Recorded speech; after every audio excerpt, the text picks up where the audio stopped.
속 좁은 사람을 경계하라. 속 좁은 사람을 대할 때 적당한 거리를 유지하는 것이 좋다. 독사가 사랑스럽다고 손을 내밀어 만지려고 하면 물려서 독이 옮게 된다. 또 호랑이가 덤빌까봐 섣불리 먼저 해치려고 하면 도리어 해를 입게 된다. 따라서 독사와 호랑이를 대할 때는 최대한의 거리를 두는 것이 안전하다. 속 좁은 사람을 대할 때도 최대한 거리를 두는 것이 안전하다. 너무 멀리 하지도 가까이 하지도 않은 채 적당한 거리를 두는 것이 그와의 관계를 유지하는 가장 현명한 처사다. 속 좁은 인간들이 지닌 밉살스러운 버릇 중에 하나는 자신이 옹졸하니까 남의 속도 좁을 것이라고 억측하는 것이다. 당신의 포부를 하찮게 만들려고 하는 사람들을 멀리하라. 속 좁은 사람들은 항상 그렇게 하지만 진정으로 훌륭한 사람들은 당신도 훌륭하게 될 수 있다고 느끼게 한다. 지혜 있는 자의 적이 될지언정 어리석고 속 좁은 자의 친구는 되지 마라. 위대한 정신을 가진 사람들은 생각을 논한다. 평범한 사람들은 사건을 논한다. 마음이 좁은 사람들은 사람들을 논한다. 이간질하는 사람을 경계하라. 속이 좁은 사람들은 이간질을 잘한다. 이간이라 함은 서로 다른 사람을 중간에서 헐뜯고 좋은 관계를 나쁜 말로 갈라놓는 것을 말한다. 누구에게나 친절하고 진실하게 대해야 상대도 나를 올바르게 대한다. 이런 사람들은 자신의 행동에 책임을 가지지 않고 주변 사람들을 자기 편으로 만들기 위해 쓰는 가장 비열하고 악랄한 사람들이다. 이런 사람들은 눈도 마주치지 말고 최대한 거리를 두어라. 생각이 노그럽고 두터운 사람은 봄바람이 따뜻하게 만물을 기르는 듯하여 무엇이든지 이런 사람을 만나면 살아나고, 마음이 좁고 각박한 사람은 차가운 눈이 만물을 얼게 하는 듯하여 무엇이든지 이런 사람을 만나면 죽느니라.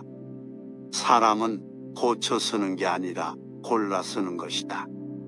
모든 사람은 유한한 에너지를 가지고 있고 인간관계를 하는 것도 상당한 에너지가 필요하다. 주변 사람들한테 찬양받는 사람들은 가정이나 가까운 사람들에게 못되게 구는 경우가 있고, 반대로 가족한테는 최고지만 사회생활에서 막 나가는 경우도 있다. 인간관계에 에너지가 소모된다는 걸 알고 자신이 가진 에너지를 안과 바깥의 인간관계에 적절히 분배하는 지혜가 필요하다.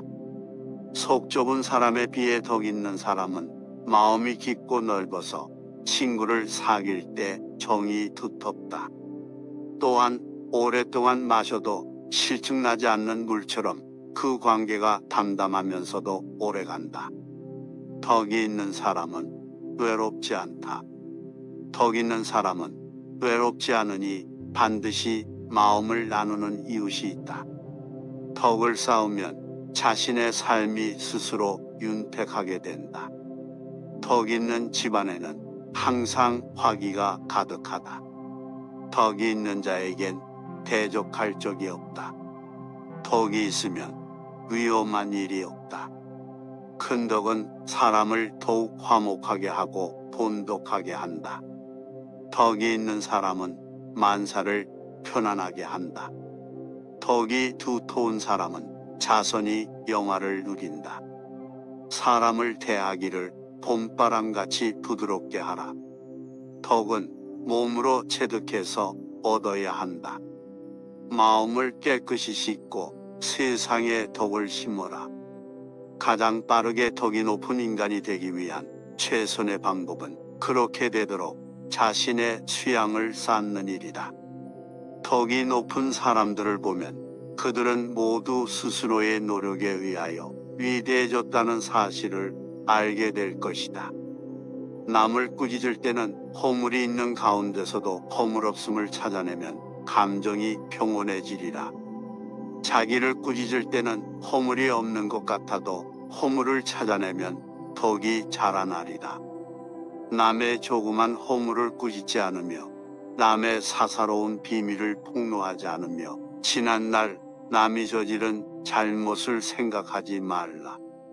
이 세 가지로 가히 덕을 기르며 또한 가히 해를 멀리할 것이니라. 덕행으로서 처세의 근본을 삼아라. 행복은 그 사람의 덕행으로 얻어지는 것이다. 덕을 널리 펴고 은혜를 갚아라. 덕의 실천이야말로 인간의 기능을 완전히 실현하는 것이요. 그렇게 함으로써 인간은 행복에 도달할 수 있다. 따라서 인간을 선하게 만드는 행위가 무엇인지 알아야 하며 그것을 알게 되면 실행하지 않을 수 없는 것이다. 덕은 아는 것만으로 충분하지 않다.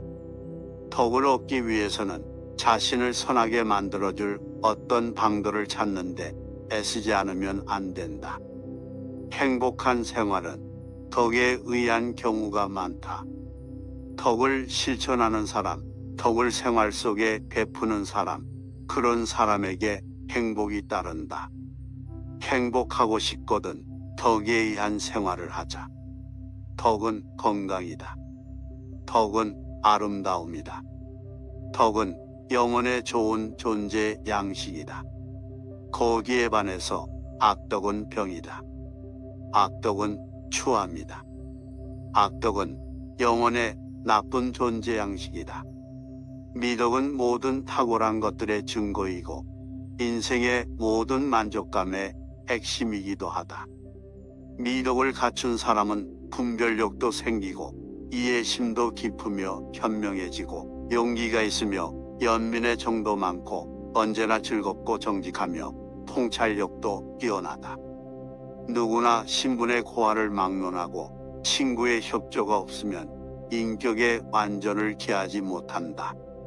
이웃과 화목하지 못하고 그릇된 친구를 두면 덕 있는 사람이라 할 수 없다. 이웃과 화목하고 현인을 벗삼으며 옛 친구들을 잊어버리지 않고 살아간다면 그는 덕이 두터운 사람이라고 할 수 있을 것이다. 부드럽고 관대한 마음으로 분노를 이기자. 겸양으로 증오심을 누르자. 진실로 기만을 버리자. 만족으로 탐욕을 없애자. 그리하여 덕 있는 사람이 되자. 어떤 일에 실패하였을 때 이것은 마음을 닫지 못했고 덕이 부족했기 때문이라고 여겨야 한다. 만일 일이 잘 되었다면 그것은 운수가 좋았든지 다른 사람의 도움을 받은 덕이라고 생각하라. 이렇게 생각할 수 있는 사람은 그 마음이 진실하며 그릇이 크다.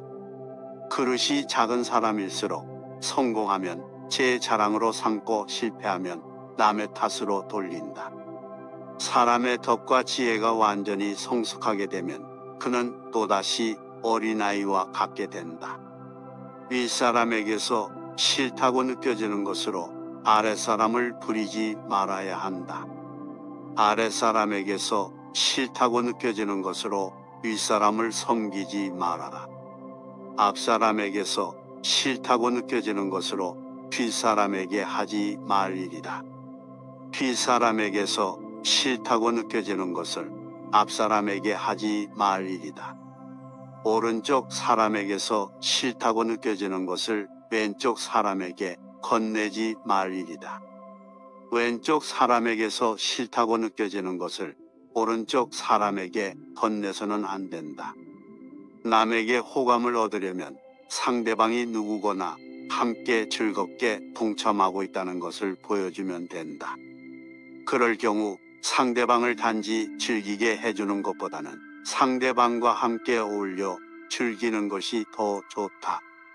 그리고 이런 기질을 가진 사람은 서로 대단한 교양이나 지혜가 없다고 하더라도 상식이 있으며 그 행동거지가 다른 사람을 매혹해 하는 데가 있으며 위대한 재능이 있으면서도 이런 기질이 결여된 사람보다도 남의 마음을 크게 움직인다. 남을 너그럽게 받아들이는 사람은 항상 사람들의 마음을 얻게 되고, 위엄과 무력으로 엄하게 다스리는 자는 항상 사람들의 노여움을 사게 된다. 남이 당신에게 관심을 갖게 하고 싶거든 당신 자신이 귀와 눈을 닫지 말고 다른 사람에게 관심을 표시하라. 이 점을 이해하지 않으면 아무리 재간이 있고 능력이 있더라도 남과 사이좋게 지내기는 불가능하다. 다른 사람을 대할 때 그 사람의 몸도 내 몸같이 소중히 여겨라. 내 몸만 귀한 것이 아니다. 남의 몸도 소중하다는 것을 잊지 말라. 그리고 당신이 다른 사람에게 바라는 일을 당신이 먼저 그에게 베풀어라. 너에게서 나온 것은 너에게로 돌아간다. 상대방에 주는 자기의 인상을 조심하고 걱정하는 것은 당신을 주인공으로 내세운 까닭이다. 대개 사람의 호감이란 먼저 남이 표시해 준 것에 대한 반응으로서 나타나는 것을 알아야 한다. 자기가 기다릴 것이 아니라 당신이 먼저 주라. 자신의 기운을 북돋우는 가장 좋은 방법은 다른 사람의 기운을 북돋아 주는 것이다. 내가 당하기 싫은 일은 하지 마라. 모두가 사랑에 대해 알 수 있도록 온화하게 말하라. 누구나 굴욕감을 느끼지 않도록 존중하면서 말하라. 모든 음절이 치유의 힘을 갖도록 사랑으로 말하라. 남과 교제할 때 먼저 잊어서는 안 될 일은 상대방에게는 나름대로의 생활 방식이 있으므로 혼란스럽게 하지 않도록 남의 인생에 함부로 간섭해서는 안 된다는 것이다. 대부분의 사람들은 내 편도 아니고 적도 아니다. 또한 자신이 무슨 일을 하거나 자신을 좋아하지 않는 사람들은 있게 마련이다. 모두가 자신을 좋아하기를 바라는 것은 지나친 기대이다. 다른 이의 사생활을 존중하라. 남의 물건에 허락 없이 접근하거나 손대지 말라. 특히 다른 사람의 영적이고 종교적인 부분에는 간섭하지 말라. 남을 비난하는 것은 위험한 불꽃이다. 그 불꽃은 자존심이라고 하는 화약고에 폭발을 유발하기 쉽다. 이 폭발은 가끔 사람의 생명까지 빼앗아간다. 남들에게 무시당하고 비판받았을 때 꼭 마음이 상할 필요는 없다. 상처를 입히는 건 상대방이 아니라 무시하지 못하는 내 감정이다. 두루 다니며 험담하는 자는 남의 비밀을 누설하나니 입술을 벌린 자를 사귀지 말라. 닮고 싶은 사람, 내가 되고 싶은 사람, 함께 있으면서 배우고 싶은 사람을 가까이 하라. 살면서 누구를 만나느냐에 따라 삶이 달라질 수 있다. 파리 뒤를 쫓으면 변소 뒤를 어슬렁거릴 것이고, 꿀벌 뒤를 쫓으면 꽃밭을 함께 거닐게 된다. 또한 본인이 스스로 발전하고 앞서 나가야 사람들이 찾는 것이다. 발전하는 걸 멈추면 친구와의 관계는 유지해도 허구한 날 똑같은 얘기가 반복되고 지루하고 대화가 즐겁지 않으며, 그럼 자연스레 연락도 상호간에 안 하게 된다. 유지하려고 용쓰지 말고 자신에게 투자를 많이 하라. 남에게 끙끙댈 바에야 그 시간을 자신에게 투자하라. 억지로 다가갈 시간에 나를 위해 투자하라. 세상은 거울과 같다. 사람들과의 관계에서 겪는 문제들 중 대부분은 스스로와의 관계에서 겪고 있는 문제를 거울처럼 보여주고 있다. 밖으로 나가서 남들을 바꿔놓을 필요는 없다. 우리 자신의 생각들을 조금씩 바꿔 나가다 보면 주위 사람들과의 관계는 자동으로 개선된다.